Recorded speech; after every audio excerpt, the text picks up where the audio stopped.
बस हमारा जो अकाउंटिंग प्रिंसिपल टॉपिक चल रहा था उसी में हमने पहला बात किया था सेपरेट एंटिटी कॉन्सेप्ट। दूसरा हमने बात किया था मनी मेजरमेंट कॉन्सेप्ट। और तीसरा आज हम बात करेंगे गोइंग कंसर्न कॉन्सेप्ट।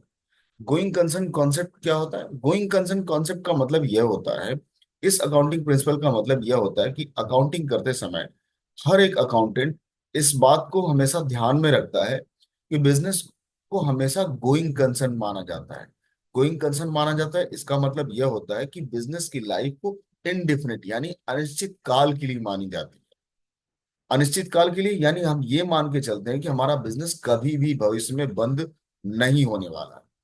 अब हम मान लेते हैं, जब हमने मान लिया तो इसका इम्पैक्ट क्या होता है? इसका इम्पैक्ट समझने के लिए अगर हम थोड़ा सा और सरल शब्दों में समझें कि अगर हम मान लें हमारा बिजनेस आज बंद होने वाला है, तब हम क्या करेंगे?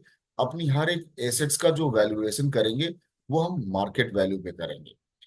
आज ही हम क्या करेंगे? अपने सारे जितने भी प्रोविजन और डेप्रिसिएशन है वो खत्म कर देंगे, क्योंकि हमारा बिजनेस अगर हमने आज बंद करना मान लिया तो ज्यादातर ज्यादातर क्या ये होता ही है कॉन्सेप्ट अकाउंटिंग में कि हम बिजनेस को हमेशा क्या मान के चलते हैं?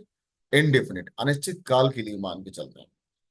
थोड़ा सा पीपीटी के थ्रू भी समझ लेते हैं जो मैंने पीपीटी में आपके लिए तैयार किया है। The business will continue in operational existence for foreseeable future. हमेशा ये माना जाता है कि बिजनेस की जो लाइफ है वो इंडेफिनिट है, अनिश्चित काल के लिए।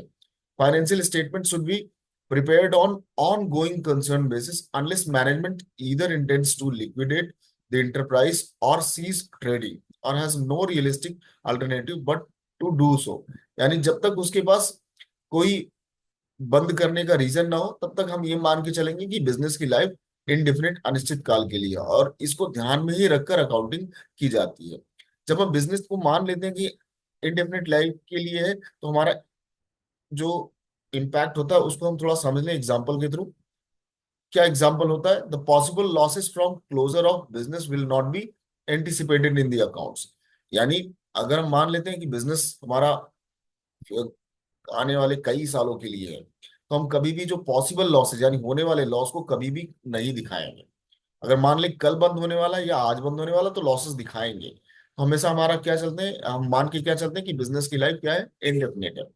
दूसरा, प्रीपेमेंट्स डेप्रिसिएशन प्रोविजंस में be carried forward in the expectation of proper matching against the revenue of future periods. मतलब ये माना जाता है कि फ्यूचर में कभी भी आपको प्रॉफिट होगा तो जो आपने से लॉस होने वाला है डेप्रिसिएशन से, ये आप उसे मीट आउट कर लेंगे। Fixed assets are recorded at historical cost. Historical cost यानी जिस कॉस्ट पे आपने खरीदा है उसी पर ही आपको आप उन चीजों का वैल्यूएशन अपने बुक्स में दिखाते हैं। Thank you student. नेक्स्ट हम आगे फिर एक अकाउंटिंग प्रिंसिपल के बारे में बात करेंगे। Thank you for watching my this video.